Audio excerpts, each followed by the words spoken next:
Praise the Lord. 1 രാജാക്കന്മാരുടെ പുസ്തകം 9-ാം അധ്യായം 1 മുതൽ 28 വരെയുള്ള തിരുവചനങ്ങൾ. യഹോവയുടെ ആലയവും രാജധാനിയും മറ്റും തനിക്കുണ്ടാക്കുവാൻ മനസ്സും താല്പര്യവും ഉണ്ടായിരുന്നതൊക്കെയും ശലോമോൻ പണിതു തീർന്ന ശേഷം യഹോവ ഗിബയോനിൽ വെച്ച് ശലോമോന് പ്രത്യക്ഷനായതുപോലെ 2-ാം പ്രാവശ്യവും അവന് പ്രത്യക്ഷനായി. യഹോവ അവനോട് അരുളി ചെയ്തതെന്തെന്നാൽ, നീ എൻ്റെ മുമ്പാകെ കഴിച്ചിരിക്കുന്ന നിന്റെ പ്രാർത്ഥനയും യാചനയും ഞാൻ കേട്ടു. നീ പണിതിരിക്കുന്ന ഈ ആലയത്തെ എൻ്റെ നാമം അതിൽ എന്നേക്കും സ്ഥാപിപ്പാൻ തക്കവണ്ണം ഞാൻ വിശദീകരിച്ചിരിക്കുന്നു. എൻ്റെ കണ്ണും ഹൃദയവും എല്ലായ്പ്പോഴും അവിടെ ഇരിക്കും. ഞാൻ നിന്നോട് കൽപ്പിച്ചതൊക്കെയും ചെയ്യുവാൻ തക്കവണ്ണം എൻ്റെ മുമ്പാകെ ഹൃദയ നിർമ്മലതയോടും പരമാർത്ഥതയോടും കൂടെ നിന്റെ അപ്പനായ ദാവീദ് നടന്നതുപോലെ നടക്കുകയും എൻ്റെ ചട്ടങ്ങളും വിധികളും പ്രമാണിക്കുകയും ചെയ്താൽ ഇസ്രായേലിന്റെ രാജാസനത്തിൽ ഇരിപ്പാൻ ഒരു പുരുഷൻ നിനക്കില്ലാതെ പോകുകയില്ല എന്ന് ഞാൻ നിന്റെ അപ്പനായ ദാവീദിനോട് അരുളി ചെയ്തതുപോലെ ഇസ്രായേലിലുള്ള നിന്റെ രാജത്വത്തിന്റെ സിംഹാസനം ഞാൻ എന്നേക്കും സ്ഥിരമാക്കും. നിങ്ങളോ നിങ്ങളുടെ പുത്രന്മാരോ എന്നെ വിട്ടുമാറി നിങ്ങളുടെ മുമ്പിൽ വച്ചിരിക്കുന്ന എൻ്റെ കൽപ്പനകളും ചട്ടങ്ങളും പ്രമാണിക്കാതെ ചെന്ന് അന്യദൈവങ്ങളെ സേവിച്ച് നമസ്കരിച്ചാൽ ഞാൻ ഇസ്രായേലിന് കൊടുത്തിരിക്കുന്ന ദേശത്ത് നിന്ന് അവരെ പറിച്ചു കളയും. എൻ്റെ നാമത്തിനു വേണ്ടി ഞാൻ വിശദീകരിച്ചിരിക്കുന്ന ഈ ആലയവും ഞാൻ എൻ്റെ മുമ്പിൽ നിന്ന് നീക്കിക്കളയും. ഇസ്രായേൽ സകല ജാതികളുടെയും ഇടയിൽ പഴഞ്ചൊല്ലും പരിഹാസവുമായിരിക്കും. ഈ ആലയം എത്ര ഉന്നതമായിരുന്നാലും കടന്നു പോകുന്ന ഏവനും അതിനെ കണ്ട് സ്തംഭിച്ച് ചൂളകുത്തി, യഹോവ ഈ ദേശത്തിനും ഈ ആലയത്തിനും ഇങ്ങനെ വരുത്തിയത് എന്ത് എന്ന് ചോദിക്കും. അവർ തങ്ങളുടെ പിതാക്കന്മാരെ മിസ്രയീം ദേശത്ത് നിന്ന് കൊണ്ടുവന്ന തങ്ങളുടെ ദൈവമായ യഹോവയെ ഉപേക്ഷിക്കുകയും അന്യദൈവങ്ങളോട് ചേർന്നവയെ നമസ്കരിച്ച് സേവിക്കുകയും ചെയ്യുക കൊണ്ട് യഹോവ ഈ അനർത്ഥമൊക്കെയും അവർക്ക് വരുത്തിയിരിക്കുന്നു എന്ന് അതിനുത്തരം പറയും.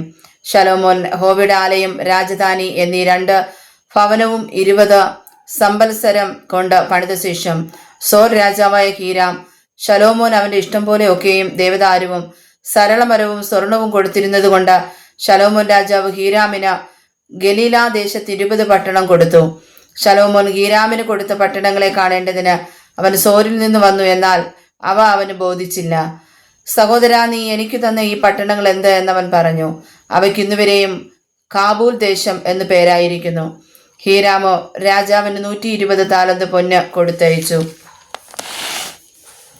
ശലോമോൻ രാജാവ് യഹോവയുടെ ആലയം, അരമന, മില്ലോ, യെരൂശലേമിന്റെ മതിൽ, ഹാസോർ, മെഹിത്തോ, ഗേസർ എന്നിവ പണിയേണ്ടതിന് ഊഴിയ വേല ചെയ്യിച്ച വിവരം മിസ്രയീം രാജാവായ ഫറവോൻ ചെന്നു.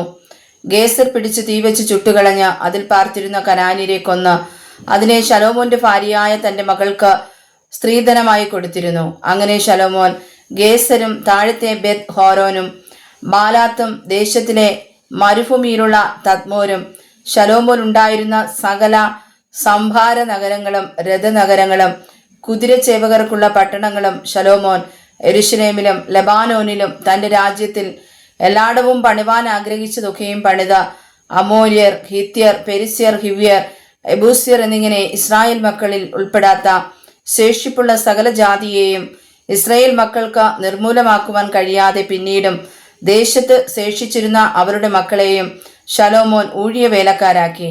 അവർ ഇന്നുവരെ അങ്ങനെ ഇരിക്കുന്നു. ഇസ്രായേൽ മക്കളിൽ നിന്നോ ശലോമോൻ ആരെയും ദാസ്യ വേലക്കാക്കിയില്ല. അവർ അവന്റെ യോദ്ധാക്കളും ഭൃത്യന്മാരും പ്രഭുക്കന്മാരും പടനായകന്മാരും അവന്റെ രഥങ്ങൾക്കും കുതിരച്ചേവകർക്കും അധിപതിമാരും ആയിരുന്നു. 550 പേർ ശലോമോന്റെ വേലയെടുത്ത ജനത്തിന് മേധാവികളായി മേലുദ്യോഗസ്ഥന്മാരായിരുന്നു. ഫറവോന്റെ മകൾ ദാവീദിന്റെ നഗരത്തിൽ നിന്ന് ശലോമോൻ അവൾക്ക് വേണ്ടി പണിതിരുന്ന അരമനയിൽ പാർപ്പാൻ വന്ന ശേഷം അവൻ മില്ലോ പണിതു. ശലോമോൻ യഹോവയ്ക്ക് പണിതിരുന്ന യാഗപീഠത്തിന്മേൽ അവൻ ആണ്ടിൽ 3 പ്രാവശ്യം ഹോമയാഗങ്ങളും സമാധാന യാഗങ്ങളും അർപ്പിച്ച യഹോവയുടെ സന്നിധിയിൽ ധൂപം കാട്ടും. ഇങ്ങനെ അവൻ യഹോവയുടെ ആലയം തീർത്തു.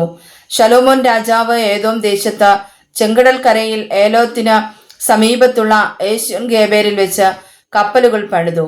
ആ കപ്പലുകളിൽ ശലോമോന്റെ ദാസന്മാരോട് കൂടെ ഹീരാം സമുദ്ര പരിചയമുള്ള കപ്പൽക്കാരായ തന്റെ ദാസന്മാരെ അയച്ചു. അവർ ഓഫീരിലേക്ക് ചെന്ന് അവിടെ നിന്ന് 420 താലന്ത് പൊന്ന് ശലോമോൻ രാജാവിന്റെ അടുക്കൽ കൊണ്ടുവന്നു. വായിച്ചതായ തിരുവചനങ്ങളാൽ പരിശുദ്ധനായ ദൈവം നമ്മെ സമർത്ഥമായി അനുഗ്രഹിക്കുമാറാകട്ടെ. ആമേൻ.